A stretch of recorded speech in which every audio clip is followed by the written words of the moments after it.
Just Do It Public. Just Do It Public website for public student project, study material and daily current affairs and daily newspaper, daily question paper practice, essay project on different sites place. The educational philosophies of Mahatma Gandhi, Rabindranath Tagore, Sri Aurobindo, Jean-Jacques Rousseau, John Dewey, and Paulo Freire. The educational philosophies of Mahatma Gandhi, Rabindranath Tagore, Sri Aurobindo, Jean-Jacques Rousseau, John Dewey, and Paulo Freire have significantly influenced educational thought across the globe. Each thinker provides unique perspectives on the aims, curriculum, and methods of education, reflecting their individual philosophies and cultural contexts. Below is a detailed exploration of their educational thoughts. Ek Mahatma Gandhi. Aims of education. Gandhi believed in Nai Talim or basic education, which emphasized character building, moral values, and self-sufficiency. He viewed education as a tool for personal and social transformation, aiming to develop responsible citizens who contribute to society. Curriculum. The curriculum should be integrated and experiential, focusing on handicrafts and manual work along with academic subjects. Gandhi advocated for the inclusion of vocational training, promoting the idea that education should be relevant to the needs of the community. Methods. Gandhi emphasized active learning through practical experiences, encouraging students to learn by doing. He believed in the importance of self-discipline and moral education, suggesting that education should foster inner growth and social responsibility. Though Rabindranath Tagore.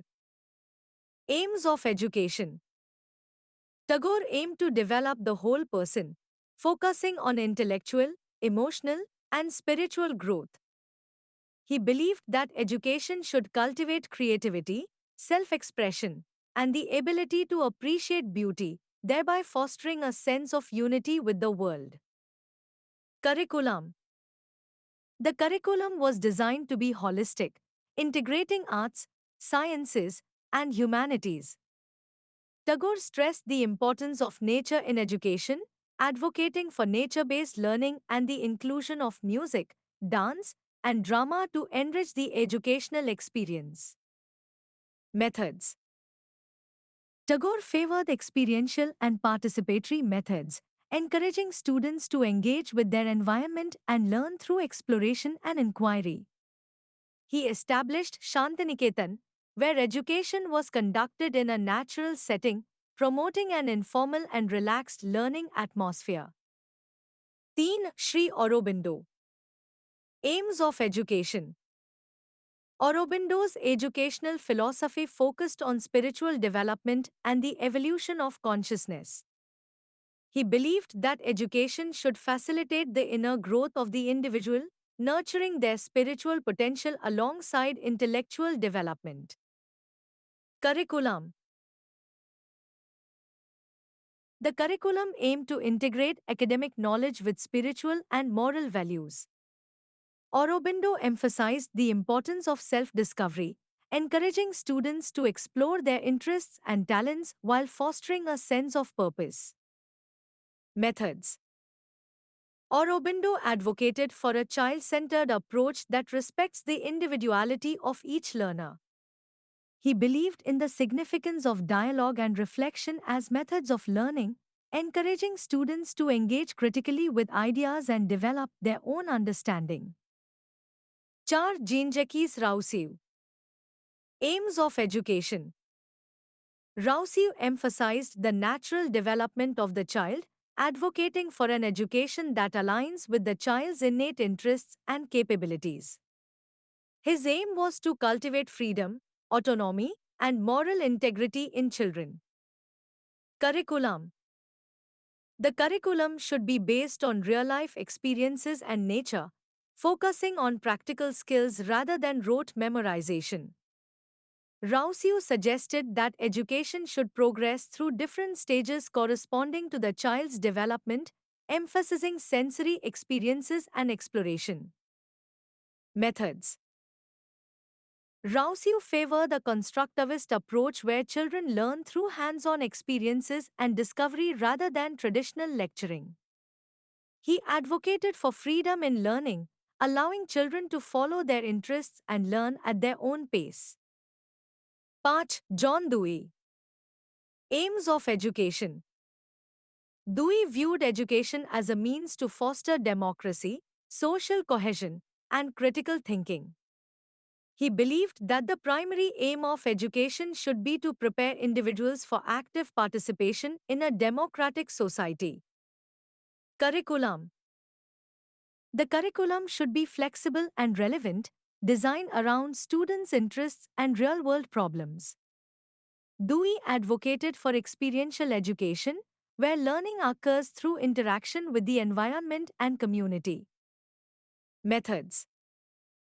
Dewey promoted active learning through projects, group activities, and problem solving. He emphasized the importance of collaborative learning, encouraging students to work together and learn from each other's experiences. The laboratory method of learning, which involves experimentation and inquiry, was central to his philosophy. Che Paulo Freire. Aims of education. Freire believed in liberation and empowerment through education. He aimed to develop critical consciousness among students, enabling them to recognize and challenge social injustices and oppression. Curriculum. The curriculum should be dialogical and relevant to the students' lived experiences. Freire emphasized that education must be rooted in the cultural context of learners, encouraging students to relate their education to the realities of their lives. Methods. Freire advocated for a dialogical method of teaching, where educators and students engage in critical dialogue. He rejected traditional banking education, where students are passive recipients of knowledge, instead promoting a co-creative process of learning that encourages reflection, discussion, and action. Conclusion. The educational thoughts of Gandhi, Tagore, Aurobindo, Rousseau, Dewey, and Freire collectively emphasize the importance of holistic development, social responsibility, and critical consciousness in education. Each thinker provides valuable insights into the aims, curriculum, and methods of education, advocating for a student-centered approach that respects the individuality of learners and encourages active participation. Their philosophies continue to resonate in contemporary educational practices, advocating for a more meaningful and socially relevant approach to teaching and learning.